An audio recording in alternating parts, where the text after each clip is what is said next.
જય જિનેન્દ્ર.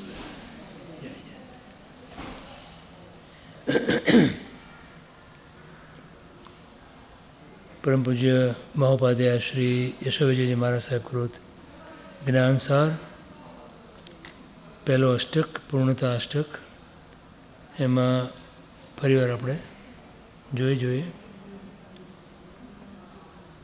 વિવેચનમાં પરમ પૂજ્ય આચાર્ય શ્રી ભદ્રંકર વિજય સુરી લખે છે, પૂર્ણતા એટલે સંપૂર્ણ ગુણોનો પ્રાદુર્ભાવ. જીવ પોતે સ્વરૂપે અનંત ગુણાત્મક છે. તેના તે ગુણો જ્યારે પૂર્ણ પ્રગટ થાય છે ત્યારે વિશ્વના અન્ય જીવોમાં તે પ્રગટ અપ્રગટ પણ પૂર્ણ ગુણોને જોઈ શકે છે. જેનામાં દોષ હોય છે તે બીજામાં દોષોને જુએ છે, ગુણવાન ગુણોને જુએ છે. આ ગુણદૃષ્ટિ ગુણોને પ્રગટ કરે છે. જેવી દ્રષ્ટિ તેવી સૃષ્ટિ. અપૂર્ણને બીજે અપૂર્ણતા દેખાય છે. આ અપૂર્ણતાનું જ્ઞાન રાગદ્વેષનું કારણ છે, અને રાગદ્વેષ જન્મ મરણાદિ સર્વ દુઃખોનું બીજ છે. માટે પૂર્ણ થવું જરૂરી છે. જેમ અલ્પજ્ઞ ભરવાડ મળેલા હીરાના પૂર્ણ સ્વરૂપને ન જાણવાથી તેની કિંમત સમજી શકતું નથી, અને ઝવેરી તેના પૂર્ણ સ્વરૂપને જાણતો હોવાથી તેની સાચી કિંમત કરે છે, તેમ પૂર્ણતાને પામેલો આત્મા વિશ્વના સર્વ જીવોના પૂર્ણ સ્વરૂપને જાણવાથી રાગદ્વેષને કરતો નથી. પદાર્થ માત્રનું પૂર્ણ સ્વરૂપ જ એવું છે કે જો તેનું યથાર્થ જ્ઞાન થાય તો રાગદ્વેષ ટળી જાય છે. ઉદાહરણ તરીકે માત્ર બહારથી જોતા શરીર પ્રત્યે રાગ થાય છે. તે જ શરીરની અભ્યંતર અશુચિતા પરિણામે અનિત્યતા વગેરે જાણતા રાગ ઉઠી જાય છે. વળી પૂર્ણતા પ્રગટ્યા પછી રાગદ્વેષાદી વિકારો અને તેના મૂળ કારણભૂત મોહ ટળી જવાથી આત્મા વિતરાગ બને છે. વિતરાગની દૃષ્ટિ નિર્મળ અને પરિપૂર્ણ હોવાથી વિશ્વને તે પૂર્ણ સ્વરૂપે જાણે દેખે છે. જીવ માત્રને પૂર્ણ સ્વરૂપે જાણવાથી રાગદ્વેષાદી વિકારો થતા નથી. રાગદ્વેષાદી અધૂરા કે અલ્પજ્ઞાને થાય છે. માટે જીવને પોતાની પૂર્ણતા પ્રગટાવવાની જરૂરી છે. ધર્મનું લક્ષ્ય આત્માને પરમાત્મા યાની કે પૂર્ણ બનાવવાનું છે. આ પ્રમાણે એમને વિવેચન કર્યું. હવે આ ભાવાર્થ આખો જોઈએ તો આપણે લઈએ આવી રીતે, અને માત્ર શ્લોક અને શ્લોકનો અર્થ, અને પછી એમાં થોડું વિવેચન એમ કરી તેમ કરીએ. હવે આપણે થોડો ફેરફાર કર્યો છે.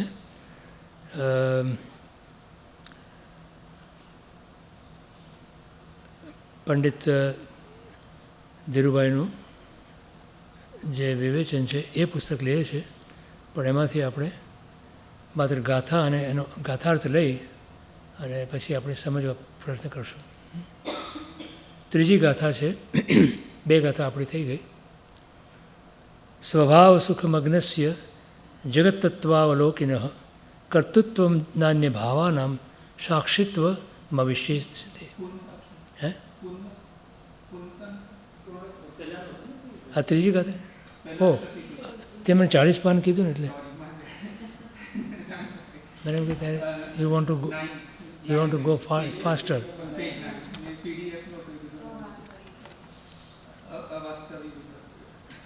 મને એમ કે તારે એકદમ આગળ જવું છે, તો આગળ જઈએ.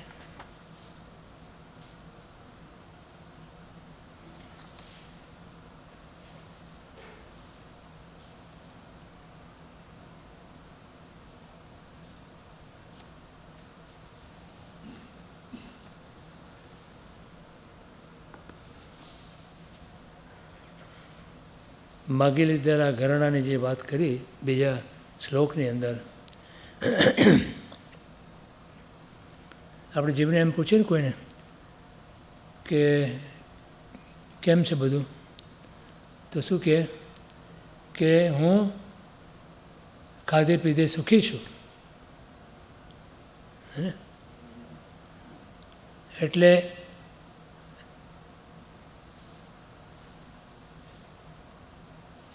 એની પાસે પૌદ્ગલિક બધા જ પદાર્થો, હમણાં ભાઈ વાત કરીને ઘર, ગાડી, પછી જે કંઈ સ્વજન પરિજન વગેરે હોય, એટલે પોતાની જાતને પોતે સુખી માને છે. એનો એને આનંદ છે. શું આનંદ છે? બધું હેલ્ધી વેલ્ધી અને વાઇઝનું તો ખબર નથી મને, પણ હેલ્ધી વેલ્ધી લાગે છે. તો કે એ કેવી પૂર્ણતા છે? તો કે પર પદાર્થને આશ્રિત થયેલી પૂર્ણતા છે. તો જે પદાર્થો થકી જે પૂર્ણતા માની એ પદાર્થો ક્ષણિક છે. એ પદાર્થો તમે ગમે ત્યારે એનો વિયોગ થઈ શકે છે. તો એવી પૂર્ણતાને અહીંયા જ્ઞાની પુરુષો સાચી પૂર્ણતા નથી કહેતા, પણ જે સ્વભાવથી જે પૂર્ણતા છે, પોતાના ગુણોથી જે પૂર્ણતા છે, એવા એ કેવી પૂર્ણતા? તો કે રત્નના પ્રભાવ જેવી, રત્નના પ્રકાશ જેવી પૂર્ણતા છે. ત્યાર પછી ત્રીજી ગાથામાં આપણને કહે છે, અવાસ્તવી વિકલ્પૈ સ્યાત પૂર્ણતાબ્ધેરી વોર્મિભિ પૂર્ણાનંદસ્તુ ભગવાન સ્થિમિતો દદીન સન્નિભ. તરંગો વડે સમુદ્રની પૂર્ણતા જેમ અવાસ્તવિક છે, તેમ મોહના વિકલ્પો વડે કલ્પાયેલી પૂર્ણતા પણ અવાસ્તવિક છે. પોતાના આત્મગુણોની પૂર્ણતાના આનંદવાળો આ ભગવાન આત્મા સ્વરૂપે સ્થિર, સમુદ્ર તુલ્ય શાંત સ્થિર છે.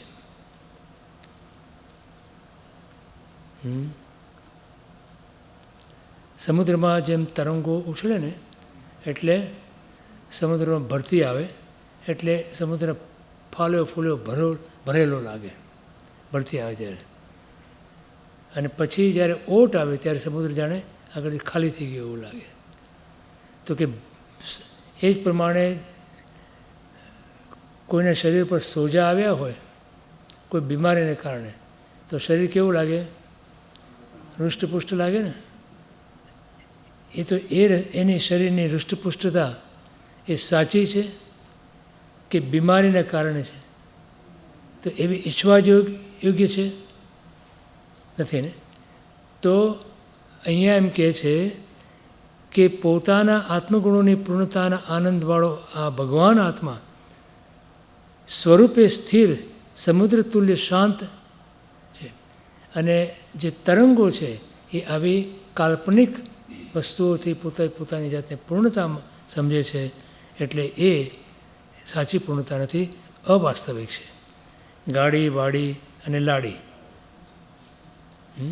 ગાડી વાડી અને લાડીથી માનેલી પૂર્ણતા, કારણ કે એ પરપદાર્થો છે અને પરપદાર્થોના સંયોગોથી થયેલી પૂર્ણતા એ શરીર પર રોગને કારણે આવેલી સોજાથી શરીરની જે હૃષ્ટપુષ્ટતા દેખાય છે એવી ગણે છે જ્ઞાનીઓ. માટે વિકલ્પો દ્વારા ઉત્પન્ન થયેલી જે પૂર્ણતા, મારે ધન માન પરિવાર વગેરે જે છે એ પૂર્ણતાને સાચી પૂર્ણતા કહેતા નથી.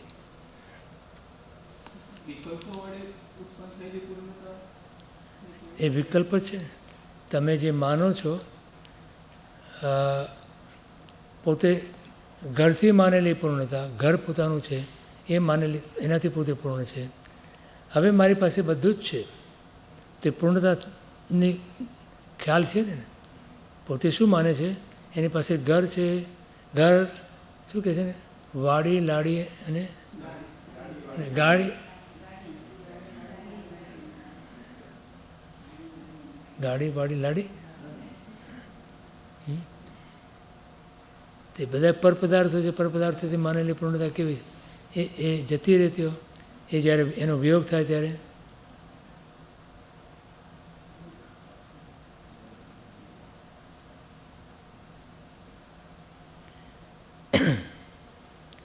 આનું જે વિવેચન છે ને બહુ લાંબુ છે વિવેચન, અને આઈ થિંક એ પ્રોબ્લેમ નહીં પકડશે નહીં આ મોટા ભાઈ. હા, કારણ છે એ વિવેચન જરા થોડુંક આપણે આ સારી બરાબર છે.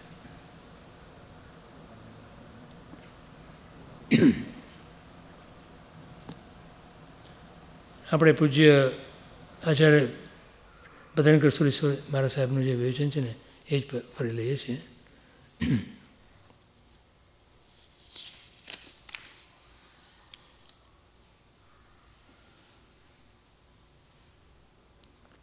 અહીંયા એમ કહે છે કે સમુદ્રમાં ભરતી આવે છે ત્યારે મોટા મોટા અનેક મોજાઓ ઉછળે છે.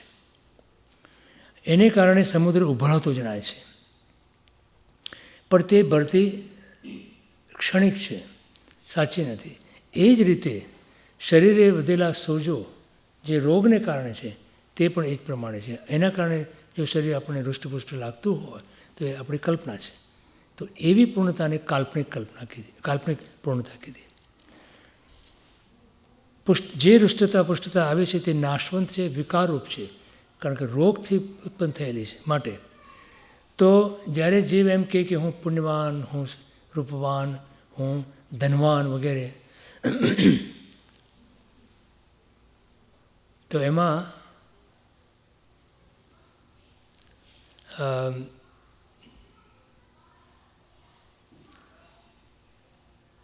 શ્રીમદજીનું કવિત્વ છે ને, બહુ પુણ્ય કેરા પુંજથી શુભ દેહ માનવનો મળ્યો, તોય અરે ભવચક્રનો આંટો નહીં એ કેટડ્યો.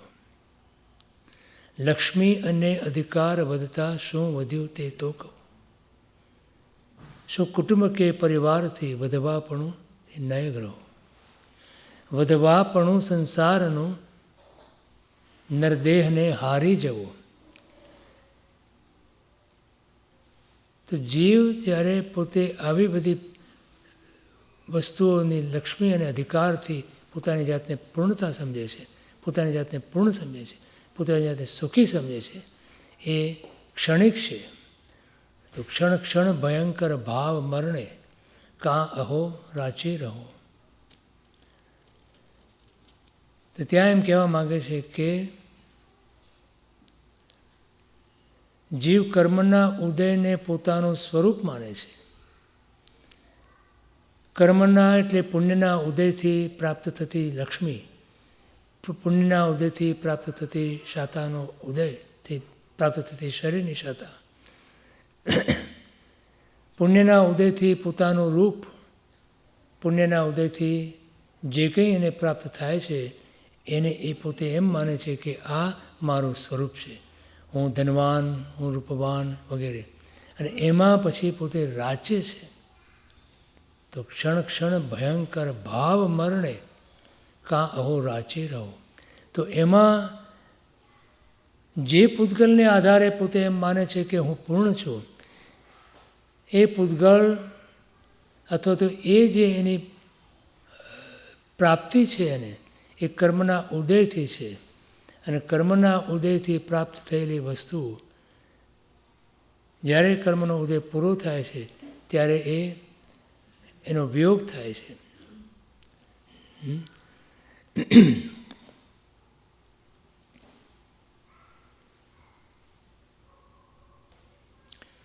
તો જે પૂતગલને કારણે પોતે પોતાની જાતને ધનવાન, રૂપવાન વગેરે માને છે અને એમાં પાછો રાચે છે, એટલે કે એની અંદર પોતે ગર્વ કરે છે.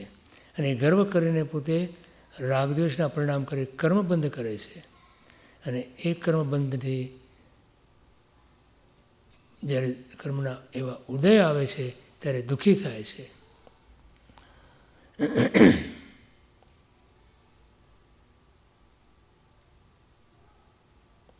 ત્યાં એને ભાવ મરણ કીધું. જો પૂતગલનો ધર્મ છે પૂરણ અને ગલન.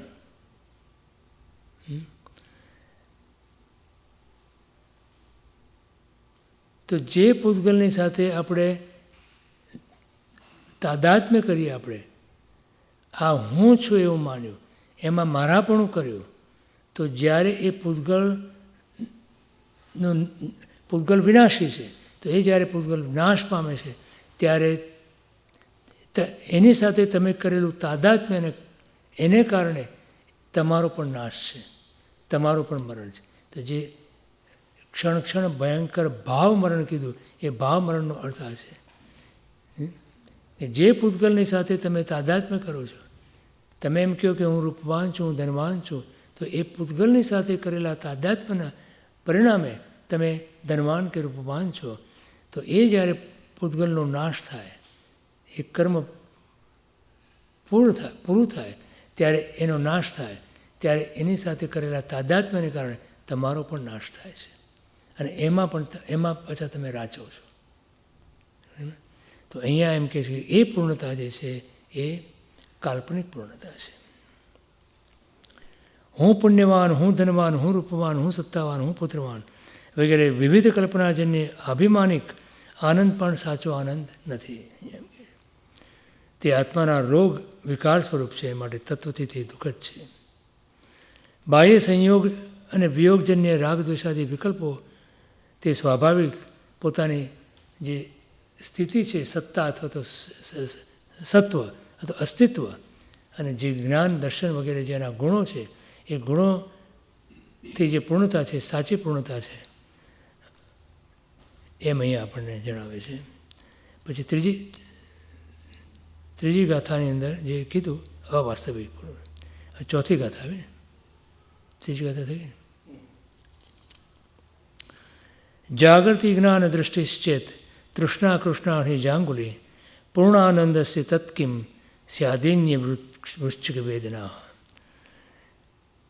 જો ગારુડી મદારીના મંત્રતુલ્ય તૃષ્ણારૂપી કાળી નાગણના ઝેરનો નાશ કરનાર તત્વજ્ઞાનરૂપી દૃષ્ટિ જાગૃત છે, તો તે પૂર્ણતાનો આનંદ ભોગવનાર જ્ઞાનીને દીનતારૂપી વિષયના ડંકની વેદના કેમ થાય, અર્થાત ન જ થાય.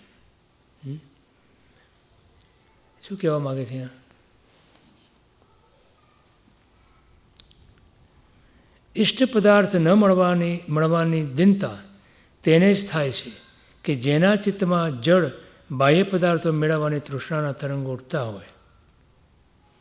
કોઈ વસ્તુ આપણને ગમતી હોય, એ વસ્તુ આપણને ન મળે ત્યારે જે ચિત્તની અંદર એના વગરની જે દીનતા થાય, દીનતા એટલે મારી પાસે કાંઈ નથી, હું ગરીબ છું વગેરે, એ દીનતાના ભાવ જેના હૃદયમાં થાય છે એ કોના હૃદયમાં થાય છે?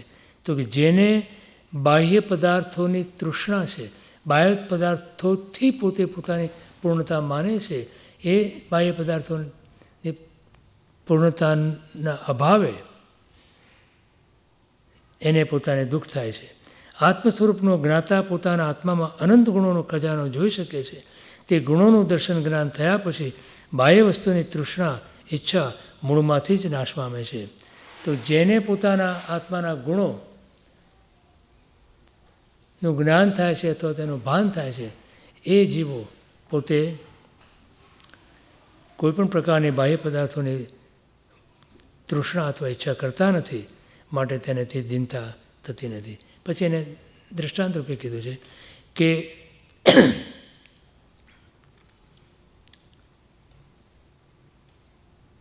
કાળી નાગણના પણ ઝેરનો નાશ કરનાર જડીબુટ્ટી મળી હોય, તેને વીછીનું ઝેર તો પીડે જ કેમ? એટલે જે કાળી નાગણનું ઝેર હોય એ જેને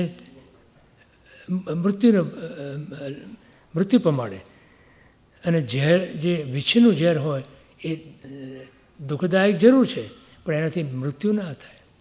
તો જેની પાસે એવી જડીબુટ્ટી હોય કે જે કાળી નાગણનું ઝેર પણ દૂર કરી શકે, તો એને પછી એ જડીબુટ્ટી જેની પાસે છે એને વીછીના ઝેરનો કોઈ ડર હોતો નથી. તે રીતે આત્મ સ્વરૂપનું જ્ઞાન જેને નથી, સ્વપરનો વિવેક નથી, તેને જ બાહ્ય જડ પદાર્થો મેળવવાની ઈચ્છા થાય છે, અને એ ઈચ્છા અપૂર્ણ જ રહેતી હોવાથી તેને દીનતાનું દુઃખ થાય છે. માટે જ આત્મજ્ઞાન સ્વપરનો વિવેક આવશ્યક છે, અનિવાર્ય છે. તેના અભાવે જ જીવ સંસારની વિવિધ યાતનાઓથી પીડાય છે. દરિદ્રને ત્યાં સુધી જ દીનતા પીડે છે કે પોતાના ઘરમાં રહેલો અખૂટ ખજાનો તેણે જોયો નથી, એમ જીવને ત્યાં સુધી જ દીનતાનું દુઃખ છે કે તેણે પોતાના અનંત શાશ્વત ગુણોરૂપ પૂર્ણ ખજાનો જોયો નથી. એ ગુણોનું ભાન થયા પછી બાહ્ય પદાર્થની ઈચ્છા જ થતી નથી, અને ઈચ્છાના અભાવે દીનતા પણ આવતી નથી. શું કહેવા માગે છે? એક બાજુ પોતાના ગુણોનો ખજાનો અને બીજી બાજુ અધૂરે એવા પર પદાર્થોનો થી થતી સમૃદ્ધિનો ખ્યાલ. તો જ્યારે પોતે પોતાના ગુણોનો અનુભવ કરે છે ત્યારે એને જે પૂર્ણતાનો અનુભવ થાય છે, એ પૂર્ણતાના અનુભવની સામે જળ પદાર્થોથી થતી જે પૂર્ણતા એ કાલ્પનિક છે, અને એ જળ પદાર્થોને પ્રાપ્ત કરવાની ઈચ્છા જ જ્યાં નાશ પામે છે, કારણ કે પોતે પોતાના ગુણોથી સમૃદ્ધ થયો છે, એમ આપણને અહીંયા બતાવે છે. 5મી ગાથામાં એમ કહે છે કે પૂર્યંતે યેન કૃપણાસ્તુ દુપેક્ષૈવ પૂર્ણતા પૂર્ણાનંદ સુધાસ્નિગ્ધા દ્રષ્ટિરસા મનીષિણા. જે બાહ્ય ધન ધાન્યાદિના યોગે કૃપણ પુરુષો પૂર્ણ થાય છે, તે ધન ધાન્યાદિ બાહ્ય પદાર્થોની ઉપેક્ષા એ જ જ્ઞાનીઓને પૂર્ણતા છે. એવી પૂર્ણતાના આનંદરૂપ અમૃતથી ભીંજાયેલી દ્રષ્ટિ તત્વજ્ઞાનીઓની હોય છે.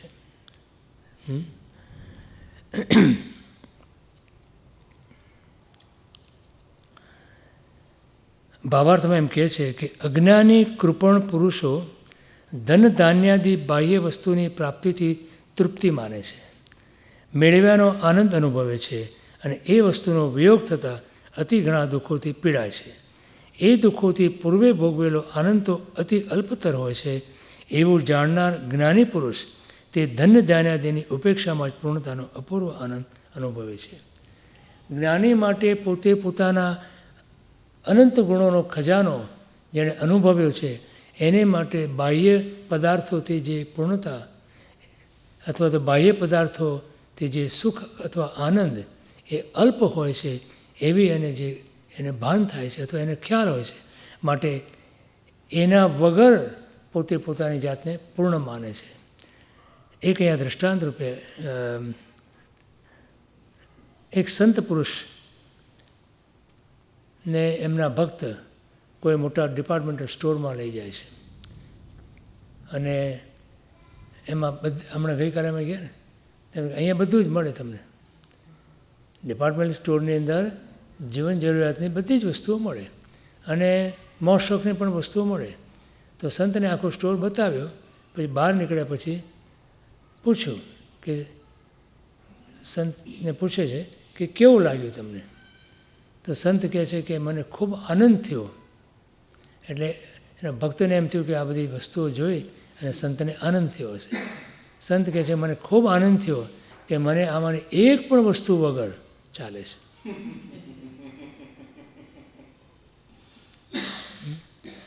એટલે આ જગતની બધી જ વસ્તુઓ જે બાહ્ય પદાર્થો જે છે, જળ પદાર્થો છે, કે જેનાથી અજ્ઞાની જીવ એમ માને છે કે આ મારી પાસે હોય તો હું સુખી અને આ ન હોય તો હું દુઃખી, ત્યારે સંત એમ માને છે, જ્ઞાની એમ માને છે કે આ નથી માટે હું સુખી છું, હું સુખી છું આના વગર, આ ન હોવાથી હું સુખી. એટલે એ ન હોય એને પોતે પોતાની પૂર્ણતા માને છે અને એમાં એને સુખ માને છે. અને જગતના જીવો એ ન હોવાથી દુઃખી અને હોવાથી સુખી પોતાની જાતને માને છે. 6ઠ્ઠી ગાથામાં એમ કહે છે અપૂર્ણ પૂર્ણતા મેથી પૂર્ય માણસ તો હિ હતે પૂર્ણાનંદ સ્વભાવ એમ જગત અદ્ભુતદાયક. જે ધન ધાન્યાદિ બાહ્ય ભાવોથી મુક્ત બને છે તે અભ્યંતર જ્ઞાનાદિ ગુણોની પૂર્ણતાને પામે છે. હકીકતમાં એવું છે કે જ્યાં સુધી જીવ બહાર પોતાનો ઉપયોગ બહારની વસ્તુમાં રાખી અને બહારની વસ્તુઓની અંદર રાગદ્વેષાથી પરિણામ કરે છે, તો એ અભ્યંતર એટલે અંદરના રહેલા જે ગુણોથી જે સમૃદ્ધિ છે એ સમૃદ્ધિને પામી શકતો નથી. અને એ સમૃદ્ધિમાંથી જન્મતો જે આનંદ, એ આનંદનો પણ ઉપભોગ પોતે કરી શકતો નથી. તો અહીંયા એમ કહે છે કે જે ધન ધાન્યાદિ બાહ્ય વસ્તુથી પોતાને પૂર્ણ માનતો હોય છે, તેને જ્ઞાન આદિ ગુણોથી પોતે હીન છે અથવા તેનાથી એને અભાવ છે. એનો પૂર્ણતામાં આનંદ અનુભવનાર આત્માનો આ સ્વભાવ જગતને આશ્ચર્ય ઉપજાવે છે. એટલે કે જે જ્ઞાન, તમને ખબર સિકંદર જ્યારે ભારતમાં આવ્યો ને ત્યારે એને દિગંબર સાધુઓને જોયા, ધ્યાનમાં બેઠેલા, ધ્યાનમાં ઊભેલા. સિકંદરને એમ થયું કે આ માણસ પાસે કોઈ ચીજ નથી, એની પાસે ન તો પહેરવાના કપડાં, ન તો ખાવાના માટે કોઈ અન્ન. તો હું તો શહેનશાહ છું, હું તો સમ્રાટ છું, તો હું એને સુખી કરું. એટલે એને કહે છે કે તમારી દશા જોઈને મને બહુ દુઃખ થાય છે. તમે કહો એ પ્રમાણે તમને હું લાવી આપું. તમને જે કંઈ ચીજ વસ્તુની જરૂર હોય એ તમને પૂરી કરું અને તમને હું સુખી કરું. બોલો શું જોઈએ છે તમને શું ઈચ્છા છે? એને મુનિ કહે છે ત્યાં કે તું જે ઊભો છે ને એને કારણે જે સૂર્યના કિરણો આવી રહ્યા છે એ રોકાઈ રહ્યા છે, માટે તું ત્યાંથી હટી જા તો મને સૂર્યના કિરણો મળી શકે. સિકંદરને આશ્ચર્ય થાય છે કે જેની પાસે કાંઈ જ નથી એ પણ આટલો સુખી છે, મારી પાસે આટલું ધન હોવા છતાં પણ હું દુઃખી છું. ફરી વધુ ને વધુ ધનની પ્રાપ્તિ માટે હું પ્રયત્ન કરું છું, જગતને જીતવા નીકળ્યો છું. અને તમને ખબર છે ને એ 33 વર્ષની ઉંમરે સિકંદર મરણ પામ્યો હતો. તમને ખબર કેવી રીતે એનું મૃત્યુ થયું હતું? સિકંદરનું મૃત્યુ કેવી રીતે થયું હતું? ભારતમાં આવ્યો ને તો એને સિંધ ઉપર ચડાઈ કરી હતી, સિંધ પ્રદેશ ઉપર. એને જ ભારતનું નામ, હિન્દુસ્તાન જે નામ છે ને એ સિકંદરે આપેલું છે નામ. એને ઇન્ડસ વેલી, એટલે સિંધુ નદી હતી ને, સિંધુ નદી ઉપર આવે છે, સિંધુ નદી આગળ આવે છે. અને ત્યાં એને એ સિંધુ બોલતા ના આવડ્યું એટલે ઇન્ડસ નામ કીધું. ઇન્ડસ ઉપરથી ત્યાં વસતા લોકો ઇન્ડિયન એમ, અને આખી પ્રદેશને ઇન્ડિયા નામ આપ્યું, હિન્દુસ્તાન નામ આપ્યું. તો ત્યાં એને લડાઈની અંદર એક બાણ વાગે છે એના, અને એ બાણ ઝેરી બાણ હતું. એટલે એને ત્યાંથી ઝેર ચડે છે એ બાણથી. અને પછી ત્યાંથી તો એ એના વૈદ્યો બધી ઉપાય ઘણા કર્યા પણ એ ઝેર ઉતર્યું નહીં. અને એમ કરતાં કરતાં એ ઇજિપ્ત સુધી પહોંચે છે.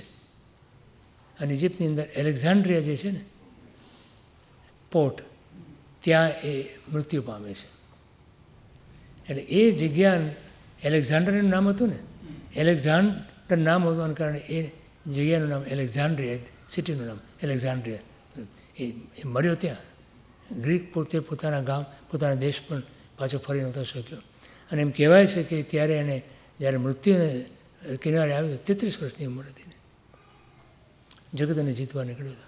ત્યારે એમ કહે છે પોતાના ગુરુને કે જગતને એમ કહેજો કે સિકંદર જે જીતવા નીકળ્યો હતો એને ઘણું ધન ભેગું કર્યું પણ એનાથી સુખી થઈ શક્યો નહીં. તો એ અહીંયા વાત કરે છે કે હે ભોગાંતરાય કર્મ.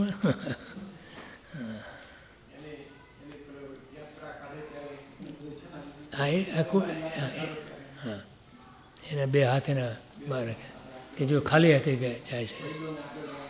હા રાઈટ. કોઈ એને બચાવી ના શક્યું. હા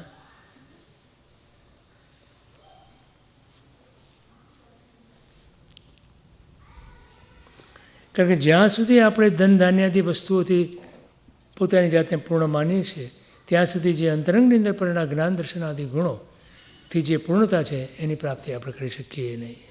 એ પ્રમાણે આપણે કહે છે. તો રાગીની પૂર્ણતા એ તત્વથી શૂન્યતા છે અને વિરાગીની શૂન્યતા એ તત્વથી પૂર્ણતા છે.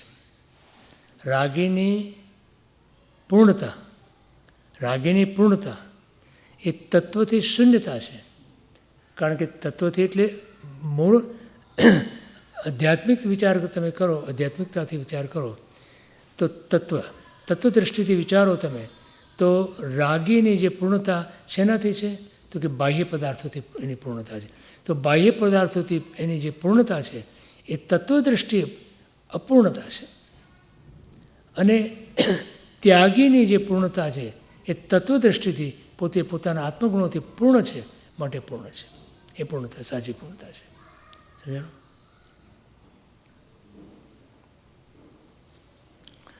એટલા માટે જ પુણ્ય શ્રાવકની પ્રભુ પ્રશંસા કરે છે. પુણ્ય શ્રાવક શું હતું? પુણ્ય શ્રાવક પાસે ઘણું બધું હતું પણ બધાનો ત્યાગ કર્યો એણે અને પછી પોતે માત્ર એક દિવસનું પોતાનું ગુજરાન ચાલે એટલું જ કમાતા હતા. પૂણી હોય ને, પૂણી રૂની એક કાંતીને, એટલે પુણ્યા શ્રાવક કહેવાય. પણ બન્યું એવું કે એક દિવસનું બંને પતિ પત્નીને ભોજન એક વખતનું થાય એટલી પુણ્ય એ કાંતે એટલો નિયમ લીધો. પણ પછી ખ્યાલ આવ્યો કે જો આપણા 2 જણનું આપણે થાય એટલું જ જો આપણે કમાઈએ છીએ તો સાધુ સંતોને આપણે આહાર કેવી રીતે આપી શકીએ? 2 જણનું જો બનાવે તો કેમ બની શકે? તો અતિથિ સંવિભાગ નામનો જે શ્રાવકનો વ્રત છે એ કેમ આપણે પાળી શકીએ? તો શું નિર્ણય કર્યો? તો કે એક દિવસ મારે ઉપવાસ કરવાનો, બીજે દિવસે તારે ઉપવાસ કરવાનો, અને એમ કરીને જે અન્નનો બચાવ થાય અથવા અન્ન વધે એ અતિથિ સંવિભાગ રૂપે સાધુને બોલાવે. તો આખી જિંદગી એ લોકોએ એ પ્રમાણે કર્યું. વર્ષે તપ થઈ ગયું ને? હા, બંનેને વર્ષે તપ થઈ ગયું. પણ એમ ના વિચાર્યું કે થોડી પૂણીઓ વધારે કાંતી લઈએ અને સાધુને આપણે બોલાવી શકીએ. હવે આ કેવું થયું? પોતાના માટે બનાવેલો સુસ્તો આહાર થયો, નિર્દોષ ગોચરી થઈ સાધુ માટે.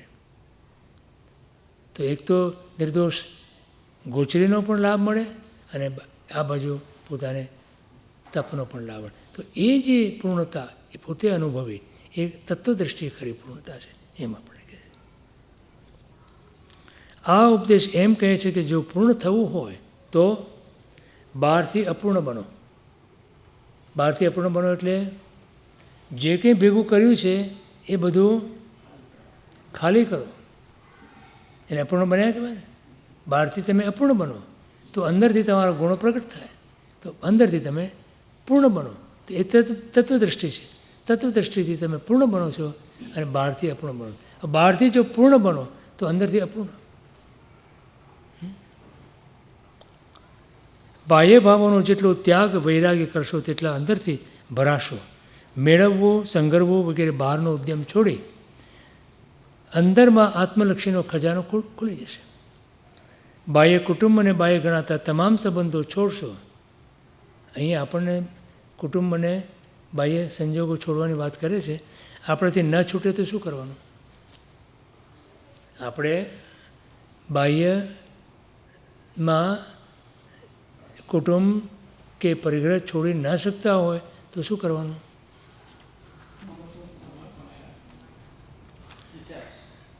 તો મનની અંદર એના પ્રત્યેનો જે મમત્વનો ભાવ છે એ છોડવાનો. તો સમ્યક દ્રષ્ટિ જીવડા કરે કુટુંબ પ્રતિપાળ, અંતર્ગત ન્યારા રહે જેમ ધાવ ખિલાવત બાળ. ખબર છે સર? એનો અર્થ ખબર છે? નથી. શું અર્થ છે? સમ્યક દ્રષ્ટિ જીવડા એટલે સમ્યક દ્રષ્ટિ એટલે કે જેને જ્ઞાની છે એ કરે કુટુંબ પ્રતિપાળ. કારણ ગ્રસ્ત છે ને એ 4થા ગુણસ્થાન 5મા ગુણસ્થાનમાં છે. કુટુંબનું બધું જ કરે છે, એને પાળે છે, પોષે છે, બધું જ કરે છે કુટુંબનું. છતાં પણ અંતર્ગત ન્યારા રહે, અંદરથી પોતે અલિપ્ત છે. અંદરથી ન્યારા એટલે અલિપ્ત છે, અલગ રહે છે. કેવી રીતે રહેવાનું? માન્યતામાં, અભિપ્રાયની અંદર મારો કોઈ નથી. પછી દ્રષ્ટાંત આપ્યું છે. કઈ રીતે? તો કે જેમ ધાવ ખિલાવત બાળ. ધાવ માતા હોય ને, ધાવ માતા એટલે બેબી સિટર કરતાં વિશેષ ધાવ માતા કહેવાતા હતા પહેલાં રાજ પરિવાર. હા, મોર દેન નેની. હે કેવી? I am not sure about that. પણ એની પહેલાંના જમાનામાં રાજ કુટુંબની અંદર જે રાણીને જ્યારે પુત્ર કે પુત્રીનો જન્મ થાય ત્યારે પોતે પોતાનું દૂધ ના આપે, એના માટે બાઈ રાખે. એને ધાવ માતા કહેવાય. That is witness. હા, બસ વેટનેસ. તો એ પોતાનું દૂધ આપે દાવ માતા. બોલો, કોઈ પણ સ્ત્રીને દૂધ ક્યારે આવે કે જે બાળકને માટે એને પ્રેમ આવે, વાત્સલ્યનો ભાવ આવે, એ જ માતાને પોતાનું દૂધ આપી શકે, બીજું કોઈ ના આપી શકે. એ દૂધ આવે જ નહીં. તો એ ધાવ માતાને જે બાળક એને મળ્યું છે, રાણીનું જે સંતાન, એના ઉપર એને એવો ભાવ જન્મે કે જાણે કે પોતાનું બાળક છે. તો એ ભાવને કારણે એને પોતે દૂધ આપી શકે છે પોતાનું. પણ એ દૂધ આપે છે એનું બધું જ કરે છે બાળક માટે, લાલન પોષણ બધું કરે છે. એને રમાડે, સુવાડે, જગાડે, ખવડાવે, પીવડાવે, બધું કરે. છતાં પણ એને અંદરમાં શું છે કે આ બાળક મારું નથી. પછી જ્યારે એ આ બધું કર્યા પછી ઘરે જાય, જ્યારે પોતાનું બાળકને પોતે ખોળામાં લે, ત્યારે જે ભાવ છે એનો પોતાના બાળક પ્રત્યેનો કે આ બાળક મારું બાળક છે. જ્યારે ઓલું બાળક બધું જ એનું કરે છે, છતાં પણ એને શું છે, આ બાળક મારું નથી. આ જે ભાવ છે એને દાવ માતાનો ભાવ. તો એ જે છે એ અહીંયા વાત લઈ આવે કે તમે તમારા કુટુંબનું બધું જ કરો, જે કંઈ તમારે કરવું જરૂરી છે એ બધું જ કરવા છતાં પણ અંદરથી તમે એમ માનો કે આ મારું નથી, આ મારું બાળક નથી, આ મારી વસ્તુઓ નથી, આ મારું નથી. કેમ કે મારું કીધું, પરવસ્તુને મારી કીધી, તો દર્શન મૌન્ય કર્મ ઊભું છે. અને જો સમ્યક્ત્વ આવ્યું હોય ને તો પણ એ જતું રહે, વમી જાય. તો સમ્યક્ત્વની પ્રાપ્તિ પછી જીવને બધું જ કરે છે, પોતે ગ્રસ્ત અવસ્થામાં છે માટે, પણ છતાં જ્ઞાની હંમેશા અંદરથી અલિપ્ત હોય, માન્યતાની અંદર સ્પષ્ટ હોય કે આ કોઈ વસ્તુ મારી નથી. અને છતાં પણ એ પોતે જે કંઈ કરવાનું યોગ્ય છે એ બધું જ કરે.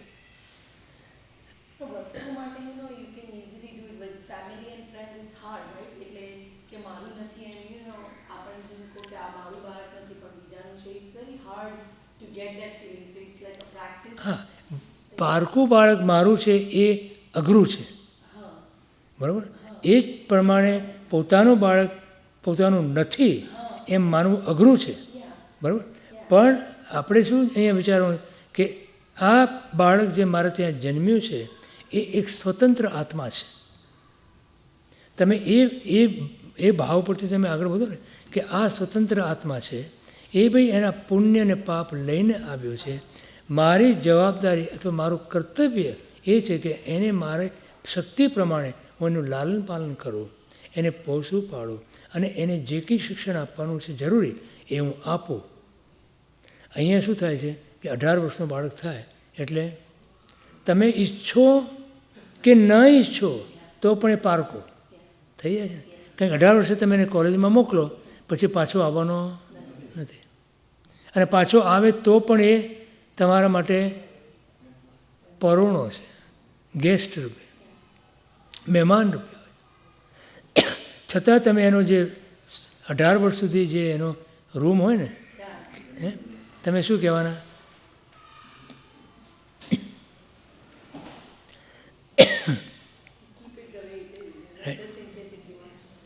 તમે શું કહેવાના? આ કોનો રૂમ છે? હે ને, તમે શું કહેવાના? આ કોનો રૂમ છે? આશીષનો રૂમ છે, આરાધ્યનો રૂમ છે. હા, એ મમત્વ ભાવ છે. તમને ખબર છે કે આશીષ પણ ગયો છે અને પાછો નથી આવવાનો, આરાધી પણ ગઈ છે પાછી નથી આવવાની, પણ છતાં જે મમત્વનો ભાવ છે એ મમત્વના ભાવને કારણે તમે બંધાવ છો. તો શું કરવાનું? એ રૂમમાંથી જે એની જે યાદગીરીની જે સ્મૃતિ ચિહ્નો હોય એ બધાને એક પેટીમાં મૂકી અને તમારે ત્યાં તો નીચે ઓલું શું હોય, બેઝમેન્ટ, એમાં મૂકી દેવાનું. અમારે ત્યાં માળીઓ હોય. હે,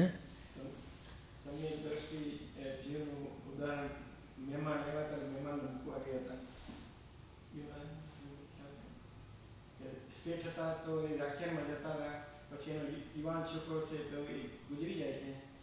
હા, કેમ તમે મોડા આવ્યા હતા? તો કે મહેમાનને મૂકવા ગયા હતા. મહેમાન મૂકવા ગયા હતા. આ સમય દ્રષ્ટિ છે. સમય દ્રષ્ટિ જે છે ખ્યાલ. તો કરો તમે બધું, જે કંઈ તમારાથી થઈ શકે બધું જ કરો, પણ અંદરની માન્યતા એ જ અગત્યની છે. Is hard, is hard. માટે આપણે એનો અભ્યાસ કરવો પડે. દરરોજ અભ્યાસ એ જ કરવાનો કે આ મારા નથી, આ મારા નથી. દીકરી તમારી છે?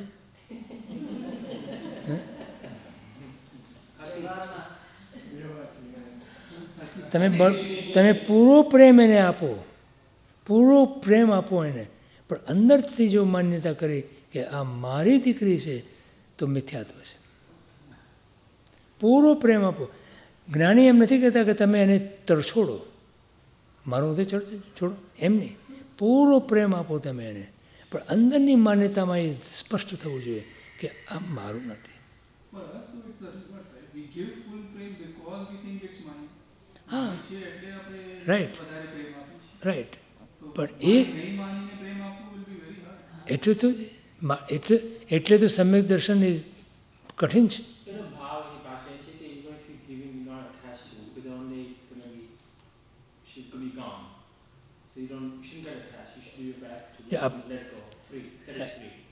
Set it free, right? જો no, this is very true. વિવેકાનંદે પ્રેમ, સાંભળ, વિવેકાનંદે પ્રેમની વ્યાખ્યા કરી હતી. વિવેકાનંદને કોઈ અમેરિકામાં અહીંયા આવ્યા હતા ત્યારે કોઈ બાઈ એમને કહે કે એને બહુ પ્રભાવિત થઈ ગઈ હતી. તો એને પૂછ્યું એમને કે વોટ ઇઝ ટ્રુ લવ, સાચો પ્રેમ કોને કહેવાય? એટલે વિવેકાનંદે એ હાથમાં પાણી લીધું હથેળીમાં અને કીધું કે આ સાચો પ્રેમ છે. આ સાચો પ્રેમ છે. પછી એમણે આ મુઠ્ઠી વાળી, હાથમાં પાણી છે અને મુઠ્ઠી વાળી, બધું હાથમાંનું પાણી નીકળી ગયું. તો કે જો તમે જે પ્રેમ પાત્ર છે એને બાંધશો મમત્વથી તો પ્રેમ જતો રહેશે, તો એ ખરો પ્રેમ નથી. સમજાણું? તો મમત્વના ભાવથી તમે કોઈને પણ બાંધો અને કોઈના પર સ્વામિત્વ કરવા જશો તો પ્રેમ નહીં રહે. આ મુઠ્ઠીમાં જેમ પાણી નથી રહેતું, ખુલ્લો હાથ હોય એમાં પાણી રહે. તમે હથેળીમાં પાણી મૂક્યું એટલું પાણી રહેવાનું છે. પણ જેવો તમે મુઠ્ઠી વાળો, તો જેવો તમે કોઈને બાંધવા પ્રયત્ન કરો, મમત્વના દોરાથી કે મમત્વની ગાંઠથી કોઈને પણ બાંધવાનો પ્રયત્ન કરો તો પ્રેમ નથી રહેવાનો. આ વિવેકાનંદની પ્રેમની વ્યાખ્યા હતી. એટલે શું કરવાનું?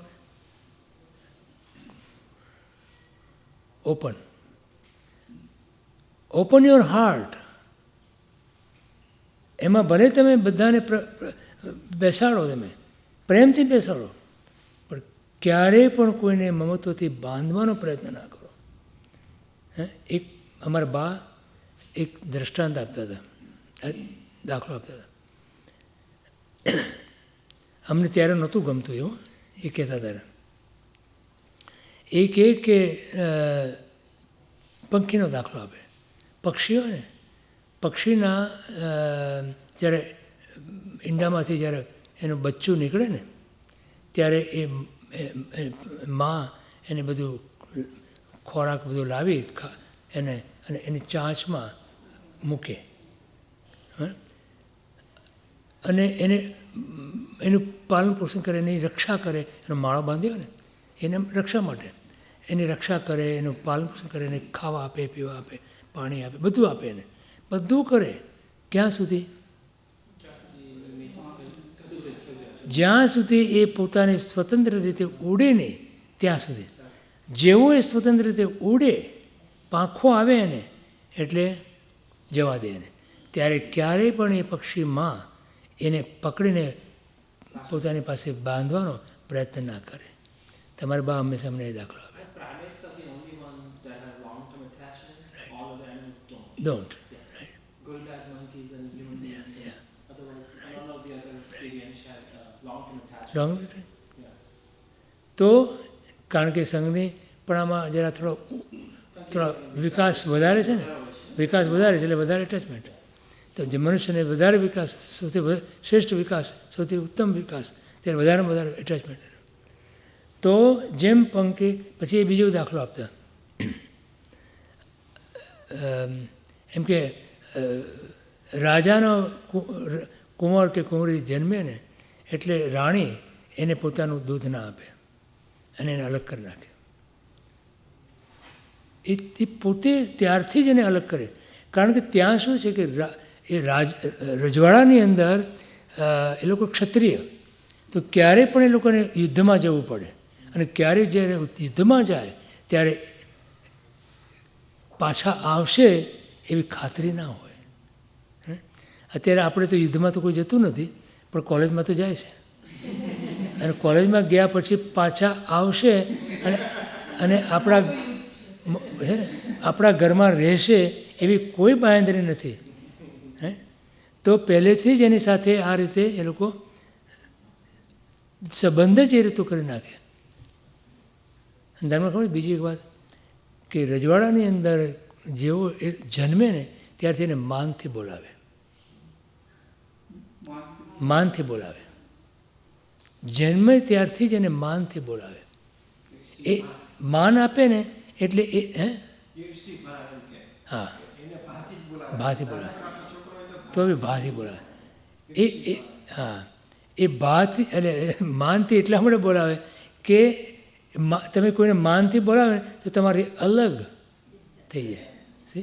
એ પોતાને એનાથી અલગ કરી નાખે, બધું કરે એનું, શિક્ષણ આપે, લાલન બધું એનું જે કંઈ A to Z જે કંઈ કરવાનું બધું કરે, પણ છતાં અંદરની માન્યતામાં એને અલગ કરી નાખે. અઘરું કામ છે, પણ તમે વિચાર કરો કે આ 18 વર્ષની ઉંમરમાં જ્યારે કોલેજમાં જશે ત્યારે પછી એ આપણો નથી.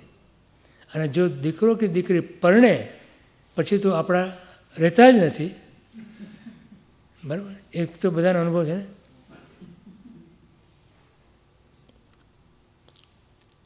તો પહેલેથી જ શરૂ કરી દેવાનું, આ કોઈ મારું છે જ નહીં. એ વાત કરજો.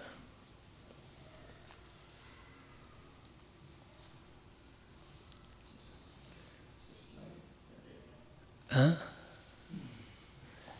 બાહ્ય કુટુંબને બાહ્ય ગણાતા તમામ સંબંધો છોડશો તો અંતરનું ક્ષમાદિ કુટુંબ અને અંતરનો જ્ઞાનાદિ વિશાળ ખજાનો પ્રગટ થશે. બહાર ખિસ્સું ખાલી હશે તો અંદરનો આત્માનો કોઠાર ઉઘડી જશે. સાહેબ હંમેશા કહે છે હું તો ખિસ્સા ખાલી માણસ છું. આ છે સાચી પૂર્ણતા પ્રાપ્ત કરવાનો સાચો ઉપાય. બાહ્ય પૂર્ણતા કુટિલ પત્ની જેવી પતિનો દ્રોહ કરનારી છે. અંતરની પૂર્ણતા સતી સ્ત્રી જેવી ક્યારેય પણ પતિને છોડતી નથી અને દ્રોહ કરતી નથી. એ પ્રમાણે એ માત્ર એકાંતે આત્માને આનંદ આપે છે. દાખલો રીતે આપે છે. 7મા શ્લોકમાં એમ કહે છે, પરસ્વત્વ કૃતોન્માતા ભૂનાથા ન્યૂનતે ક્ષિણ સ્વસ્વત્વ સુખપૂર્ણસ્ય ન્યૂનતા ન હરેરપી. પરપદાર્થમાં પોતાપણાની માન્યતાથી વ્યાકુળ બનતા રાજાઓ પણ સદૈવ પોતાની ન્યૂનતાને, અધૂરાપણાને જોવે છે. તેથી વિરુદ્ધ આત્મલક્ષીમાં જ પોતાપણાની માન્યતાના પૂર્ણ સુખને અનુભવતા આત્માને ઇન્દ્રથી પણ કંઈ ન્યૂનતા નથી. આજે ગમે તેટલી લક્ષ્મીની પ્રાપ્તિ થાય, ગમે તેટલો રાજ્યની પ્રાપ્તિ થાય, એમ અહીંયા કહે છે કે ભૂનાથા એટલે રાજા.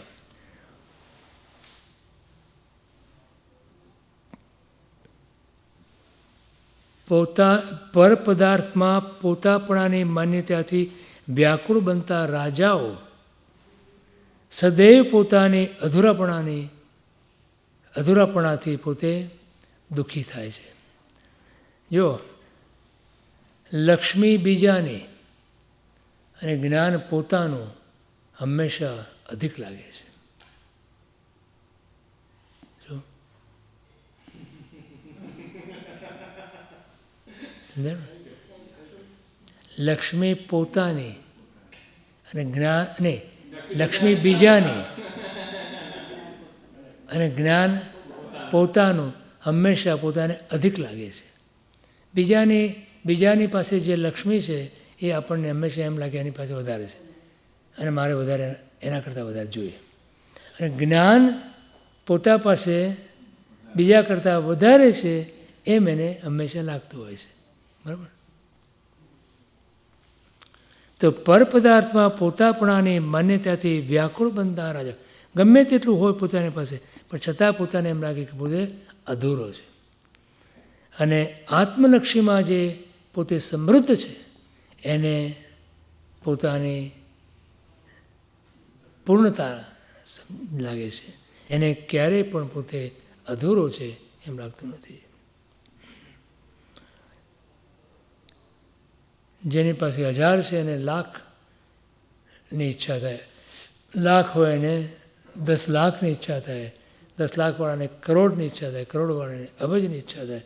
અબજ એમ ઈચ્છાનો કોઈ અંત નથી. એમ જ્ઞાની કહે છે કે ઈચ્છા આકાશ જેટલી અનંત છે. તો એને જીતવા માટે સંતોષ નામનો ગુણ પ્રગટ કરવો જોઈએ.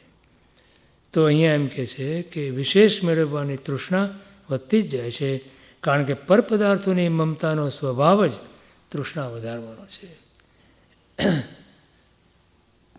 એ જ્ઞાનીઓ બીજો પણ દાખલો આપે છે એના માટે કે જેને ખુજલી થઈ હોય ને, ખંજવાળા, જેને ખુજલી થઈ હોય એને પોતે ખંજવાળે એમાં સુખ લાગે અને વધુને વધુ ખંજવાળે. એક વખત શાહબુદ્દીન રાઠોડનું નામ સાંભળ્યું છે ને? શાહબુદ્દીન રાઠોડને સાંભળ્યું છે? એક વખતે મોરારજી દેસાઈને મળ્યા હશે. તો મોરારજી દેસાઈ બધાએ કીધું કે શાહબુદ્દીન રાઠોડની જોક્સ ઘણી સારી હોય છે, હાસ્યના. તો મોરારજી દેસાઈ કીધું કે કયો એકાદ એક રાશિનો. તો કે તમને હું શું કહું, તમને તો કે છતાંય કહી દઉં કે કે એ હંમેશા એના ગામનો માણસનો દાખલો આપ્યો મને કે હા, તો કે એને એક વખત ખુજલીનો દર્દ થયો, ખુજલીનો. પછી એ કે ખંજવાળે પછી બહુ એને રહેવાય નહીં એટલે એક રૂમ બંધ કરીને કાથીનો ખાટલો હોય ને, ખબર કાથીનો ખાટલો જોયો કે કાથીનો ખાટલો એને મૂક્યો દિવાલ સરસો, અને પછી પોતાના કપડાં કાઢી અને જે એણે પોતાના કાથીના ખાટલાની સાથે ઘસ્યું છે પોતાના શરીર, અને કે એમાં એને જે સુખ અનુભવ્યું છે.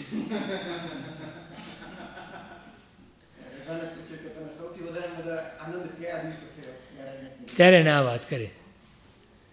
રઘો હતો ને, હા, રઘાને એમ પૂછ્યું કે તને ક્યારે જિંદગીમાં વધારે સુખ ક્યારે લાગ્યું? તો કે જ્યારે આ રીતે કાથીના ખાટલા જ્યારે મારો બેરડો ઘસ્યો ત્યારે મને અપાર આનંદનો અનુભવ થયો. એમ કે છે.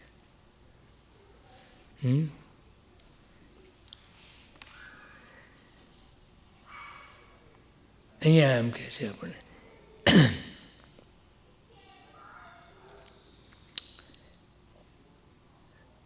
અહીંયા એમ કહે છે કે જેમ જેમ પોતાના ગુણોરૂપ લક્ષ્મીને પ્રગટાવવાનો ભાવ વધતો જાય છે તેમ તેમ સંતોષ ગુણ પણ વધતો જાય છે. આ સંતોષ જેમ જેમ વધે છે તેમ તેમ બાહ્ય ધન ધાન્યાદિ કંઈ પણ ન હોય તો પણ તેને ઇન્દ્રથી પણ અધિક સુખનો અવર્ણનીય અનુભવ થાય છે. માટે સુખના અર્થીને બાહ્ય સુખ સંપત્તિ આદિની લાલસા મૂકીને સાંસારિક પદાર્થોમાં સંતોષ વૃત્તિ ધારણ કરીને પોતાના આત્મગુણોમાં મમતારૂપ સમતા પ્રગટાવવી જોઈએ. પોતાના આત્મગુણોમાં મમતારૂપ ક્ષમતા પ્રગટાવવી જોઈએ કે જે ક્ષમતા એ જ પોતાનું શુદ્ધ સ્વરૂપ છે. તેને પ્રગટાવ્યા પછી આ વિશ્વની કોઈ વસ્તુની ઈચ્છા રહેતી નથી. બીજી રીતે સ્વજાતીય સંબંધથી સર્વ જીવો આપણા સમાન ધર્મી છે, સાધર્મિકો છે. બધા આપણે બધા સિદ્ધના સાધર્મિકો છીએ. સમજાણું? સર્વ જીવ છે સિદ્ધ સમ, એટલે આપણે પણ સર્વ સિદ્ધના સાધર્મિકો છે. તે સર્વ જીવો પ્રત્યે સ્વત્વ એટલે આત્મીય ભાવ ધારણ કરવાથી તે સર્વની સંપત્તિ પોતાની બની જાય છે. આ જરા થોડો ભયાનક છે. બીજાની સંપત્તિ પોતાની માનવી એ ભયાનક છે. માર ખાવાનો. તેથી કોઈની પણ પાસેથી કોઈ પણ સંપત્તિ લેવાનો ભાવ આપણને ન થાય. શું? પોતાની માનવી એટલે મારી પાસે છે બધું, હવે મારે કોઈની પાસેથી કંઈ જોઈતું નથી, એ ભાવ પેદા થાય છે. ઉલટું આપવાની ઈચ્છા થાય. ઘરનો વડીલ ઘરના સર્વ માણસોને પોતાના માને છે, તો તેમની પાસેથી લેવાને બદલે આપવામાં તેને આનંદ થાય છે. તેમ સર્વ જીવો પ્રત્યે આત્મીયતાનો ભાવ પ્રગટે છે ત્યારે જીવને કોઈ પ્રકારની ન્યૂનતા જણાતી નથી. ઉલટમાં બીજાના સુખ સંપત્તિ જોઈને પોતાનો આનંદ થાય છે. જો બીજાની સંપત્તિ જોઈને આપણને ઈર્ષા થવું થાય, એ ઈર્ષાનો ભાવને જો આપણે એમ માનીએ કે બીજાની સંપત્તિ પણ મારી જ સંપત્તિ છે, એ આનંદ કરે છે તો ભલે આનંદ કરે, અને એમાં મારો આનંદ છે એમ માની તો એને બીજાની સંપત્તિ લેવાનો ભાવ ન થાય. બરાબર? કેવી રીતે મનાય? જો અહીંયા આત્મીયતાનો ભાવ કીધો.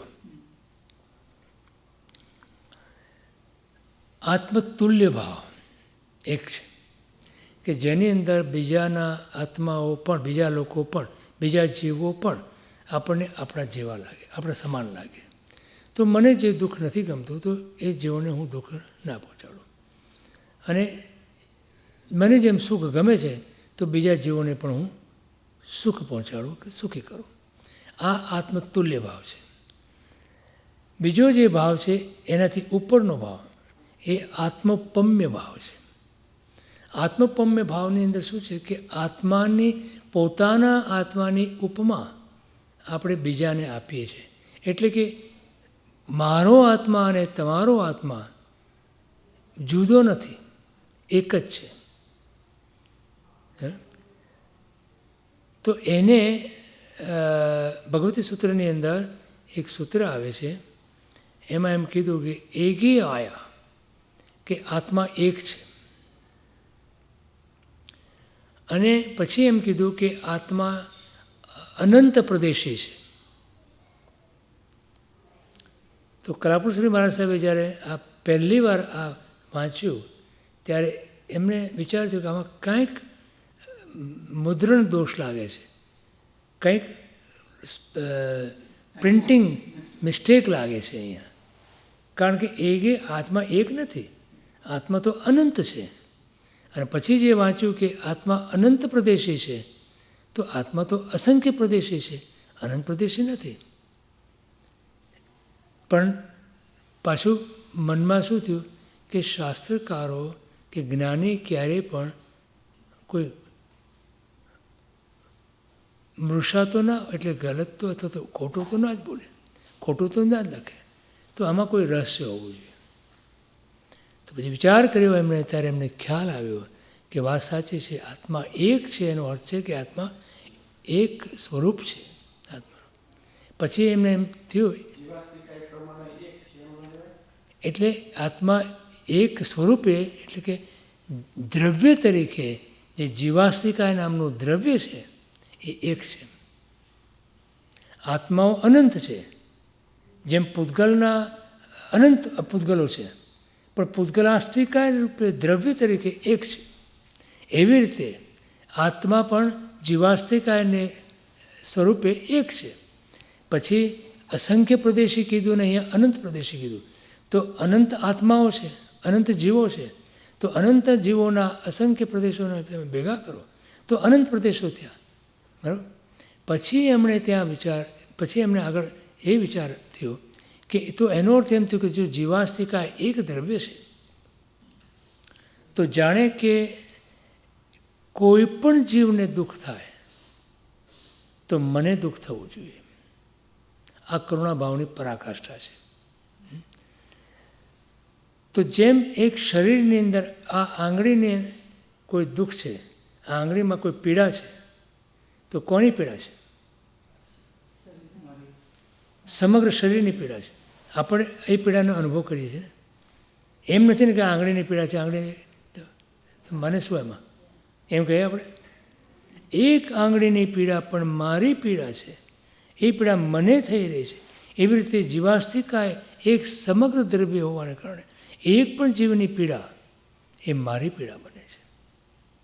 તો નિગોદના જીવથી માંડીને સિદ્ધ પરમાત્માના જીવો સુધી સમગ્ર જીવ રાશિ એક છે.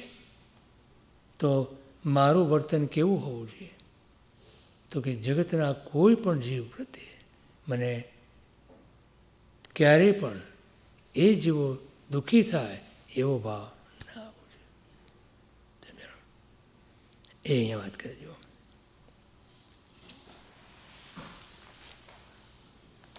આ સ્વસંપત્તિમાં આનંદ ભોગવવાનું બળ ચરમાવર્ત કાળમાં પ્રાપ્ત થાય છે. જો હવે આ જરા થોડી ટેકનિકલ વાત આવી. ચરમાવર્ત એટલે શું? સમય કહેજો.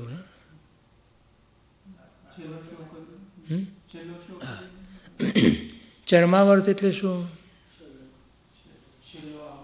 છેલ્લો આવર્ત. છેલ્લો આવર્ત એટલે પૂતગલ પરાવર્તનનો ખ્યાલ છે કોઈને? બધાને નહીં?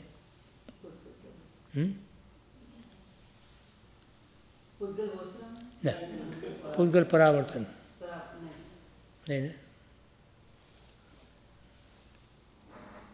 દ્રવ્ય, ક્ષેત્ર, કાળ, ભાવ અને ભવ, આ 5 પ્રકારના પૂતગલ પરાવર્તન હોય છે જીવ માટે. તો આપણે માત્ર ક્ષેત્રથી લઈએ, વધારે સમજાશે તમને. દરેક જીવ, કોઈ પણ એક જીવ, આ 14 રાજલોક છે ને, એનો આકાર ખ્યાલ છે ને? 14 રાજલોકની અંદર અસંખ્ય પ્રદેશ છે આકાશના. અસંખ્ય પ્રદેશ જેને ગણી ના શકાય એટલા અસંખ્ય. પણ એની દેર ઇઝ અ લિમિટ, એની સીમા છે એની. દેર ઇઝ વન નંબર કે આટલા છે, પણ અસંખ્ય એટલે ગણી ના શકાય. એ અસંખ્ય પ્રદેશમાં એક એક પ્રદેશનો, એક પહેલા પ્રદેશથી લઈને છેલ્લા પ્રદેશ સુધી એક જીવ, એટલે દરેક જીવ, પણ એક જીવ મરણ વડે સ્પર્શ કરે એક ક્ષેત્રને, પહેલું પ્રદેશ, પહેલા પછી બીજા ક્ષેત્રને મરણ વડે સ્પર્શ કરે, પછી ત્રીજાને. હવે એ દરમિયાન માની લો કે તમે ગ્રાફ પેપર લો ને, એમાં પેલા સ્ક્વેર્સ હોય ને, એની કલ્પના કરી લો. તો એ સ્ક્વેર એક પછી એક હોય ને, તો પહેલા સ્ક્વેરની અંદર એક જીવ ત્યાં મૃત્યુ પામ્યો. પછી આખા 14 રાજલોકમાં ગમે ત્યાં જન્મે અને મૃત્યુ પામે, એ કાળની અપેક્ષા ગણતરી થાય, પણ આ પરાવર્તનની અપેક્ષા એની ગણતરીમાં ના લેવાય. સમજાણો? હા, આટલું સમજાણો? કાળ કેટલો થયો એની ગણતરી થાય, એ you have to calculate that, you have to add that. પણ કારણ કે બીજે જન્મ્યો ને અને મર્યો એ ના ગણાય, પણ કાળમાં ગણાય કે આટલો કાળ થયો ને. પછી અનંતા અવસરપણી બાદ એનાથી નેક્સ્ટ જે સ્ક્વેર, જે બીજું પ્રદેશ, ત્યાં એ મૃત્યુ પામ્યો, મૃત્યુ વડે સ્પર્શ કર્યો.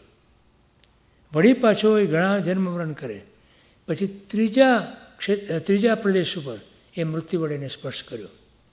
એમ કરતાં કરતાં બધા જ અસંખ્ય પ્રદેશોને એ મૃત્યુ વડે સ્પર્શે એને એક ક્ષેત્રને આધારે પૂતગલ પરાવર્તન કાળ કહેવાય. એમાં જેટલો કાળ ગયો એ કાળને એક પૂતગલ પરાવર્તનનો કાળ કહેવાય. સમજાણું? ખ્યાલ આવ્યો? એવી રીતે દ્રવ્યથી, એવી રીતે ક્ષેત્રથી કીધું, કાળથી અને ભાવથી અને ભાવથી દરેક જાતના આ બધું કર્યા પછી હવે જ્યારે એને હવે આવા કેટલા કર્યા એને પૂતગલ પરાવર્તન? અનંત. Imagine that. અનંત પૂતગલ પરાવર્તન કર્યા એણે.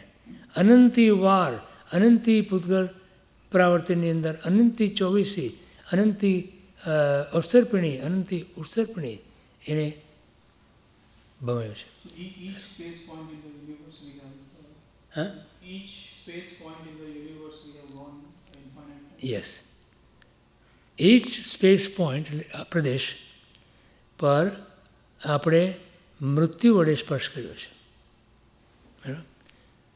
Nothing left to be seen. Nothing left. કોઈ એક પ્રદેશ એવો બાકી નથી રહ્યો કે જ્યાં જીવ મૃત્યુ વડે જેને સ્પર્શ ના કર્યો હોય અથવા ગયો ના હોય. પણ હજુ તો કેટલા બધા જીવન બાકી છે આપણે તો. How can that be? Yeah, that's what comes in the charam, the last one, that's what is. જો અનંતકાળ પૂર્વે ગયો છે એ અનંતકાળની અંદર અનંતકાળનો અર્થ શું થયો? અનાદિકાળનો અર્થ શું થયો? કે દેર ઇઝ નો બિગિનિંગ. ત્યાંથી આ જીવ આ રીતે ભમ્યા કરે છે. બરાબર? હવે એનું ભમવાનું આ પરિભ્રમણ છેલ્લું આવર્ત બાકી રહે. હવે એ એક કરતાં કરતાં કરતાં છેલ્લે લાસ્ટ આવું પરાવર્તન એટલે આવું ફરવાનું. હવે લાસ્ટમાં શું થયું કે હવે પહેલાં પ્રદેશમાં મૃત્યુ વડે સ્પર્શ કર્યો ને, જો લાસ્ટમાં હશે તો એ ફરી વાર ત્યાં નહીં જન્મે, મરે. That's it. Now that's is the last one. પછી બીજા ઉપર લાસ્ટ, ત્રીજા ઉપર, ચોથો, એમ કરતાં કરતાં અસંખ્ય પ્રદેશને એ સ્પર્શે છેલ્લી વાર. એને ચરમાવર્ત કહેવાય. ચરમ એટલે છેલ્લું, આવર્ત એટલે પરિભ્રમણ. છેલ્લા પરિભ્રમણમાં જ્યારે જીવ આવે, હવે છેલ્લા પરિભ્રમણમાં કયો જીવ આવે? માત્ર ભવ્ય જીવ આવે. માત્ર. અમુક ગુણસ્થાન પછી આવે કે? હે? નહીં, હજી ગુણસ્થાનક નથી. હા, ભવ્ય જીવ માત્ર આ છેલ્લા આવર્તમાં આવે. અભવ્ય જીવ ક્યારેય પણ ચરમાવર્તમાં ના આવે. સમજાણું? અભવ્ય જીવને માટે તો પરિભ્રમણ સતત ચાલુ જ છે, ક્યારેય બી છેલ્લામાં ના આવી શકે. તો ભવ્ય જીવ જ્યારે આ છેલ્લા આવર્તમાં આવે, જ્યારે છેલ્લા પરિવર્તન કાળમાં આવે, ત્યારે એને આ સૂઝે. સમજાણું? ના, like આપણા બધાના જીવ, અમારા બધાના અભવ્ય કહેવાય કે ભવ્ય કહેવાય? જો આપણને એ પ્રશ્ન થાય,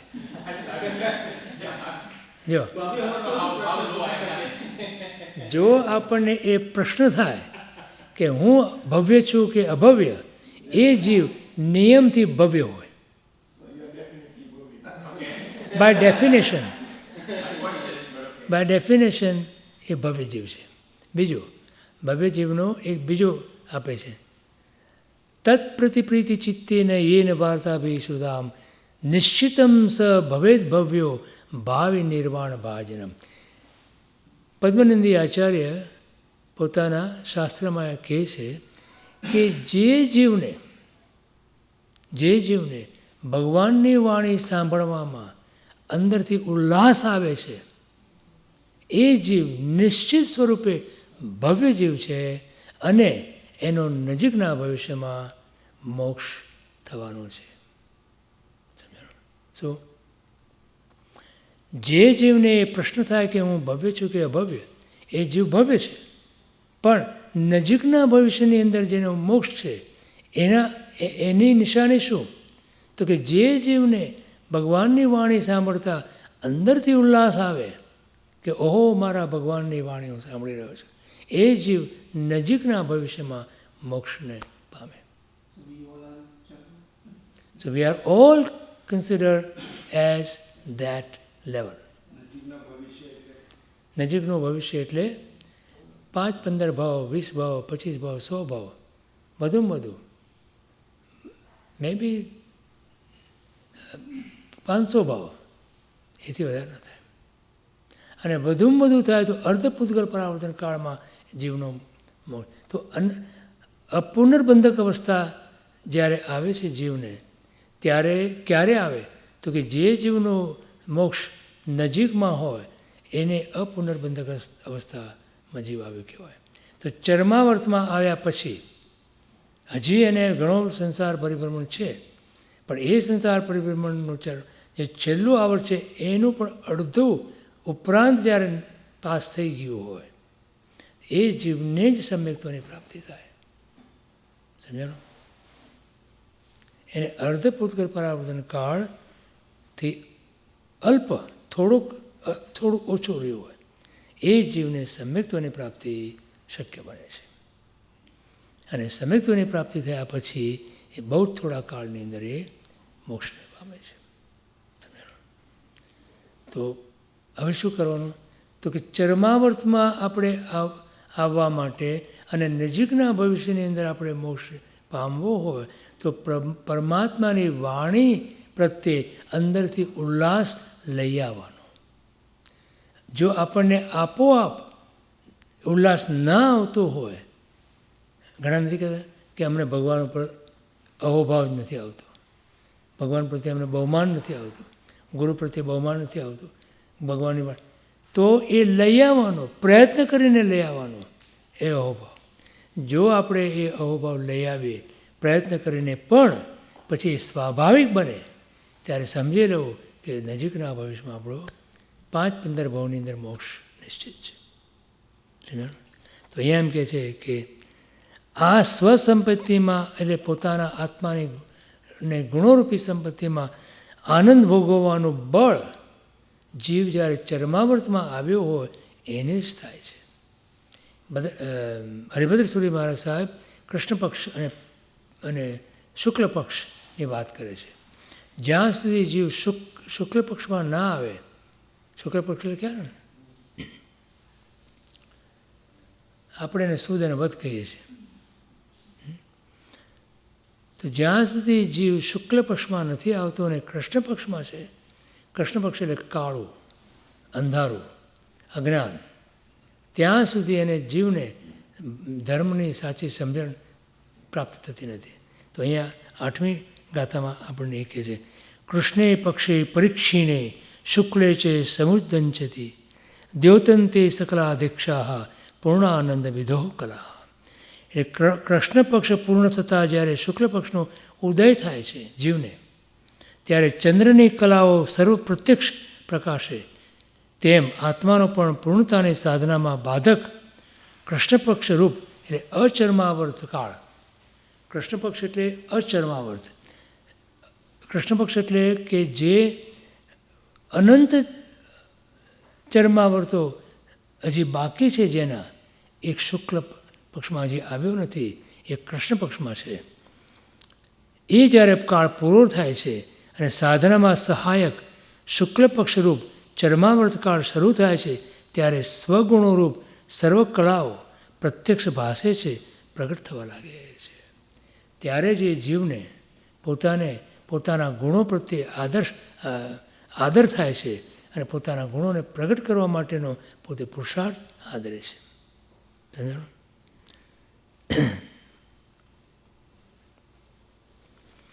તો આ પૂર્ણતાને પ્રગટ કરવાની તીવ્ર ભાવનાપૂર્વક દુષ્કૃતની સતત નિંદા, પશ્ચાતાપ અને સુકૃતની ભાવપૂર્વકની પ્રશંસા અનુબંધાપૂર્વક પરમાત્માને સમર્પિત થવાથી થાય છે. અને એ રીતે પૂર્ણતાને પ્રાપ્ત કરીને જીવ સચ્ચિદાનંદમય બની નિત્ય એકાંત અખંડ અનંત સુખનો ભોગી બને છે. તો આપણે ભવ્ય છે એ નક્કી થયું, બરાબર? આપણે ભવ્ય છે અને એ ભવ્યત્વના પરિપાક માટે એટલે એ ભવ્યત્વ આપણું આપણને ફળદાયી બને એ માટે એનું પરિપાક પાકે, ફળ પાકે જ્યારે વૃક્ષો પર, ત્યારે આપણને રસનો આસ્વાદ આવે. એવી રીતે મોક્ષરૂપી રસનો સ્વાદ લેવા માટે, આપણા ભવ્યત્વનો પરિપાક કરવા માટે ત્રણ ઉપાયો બતાવ્યા. પંચસૂત્રકાર એ 3 ઉપાયની અંદર પહેલો ઉપાય છે ચતુશરણ ગમન, એટલે અર્યંત ભગવાનનું શરણ, સિદ્ધ પરમાત્માનું શરણ, સાધુ ભગવંતોનું શરણ અને કેવડી પ્રવૃત્તિ ધર્મનું શરણ.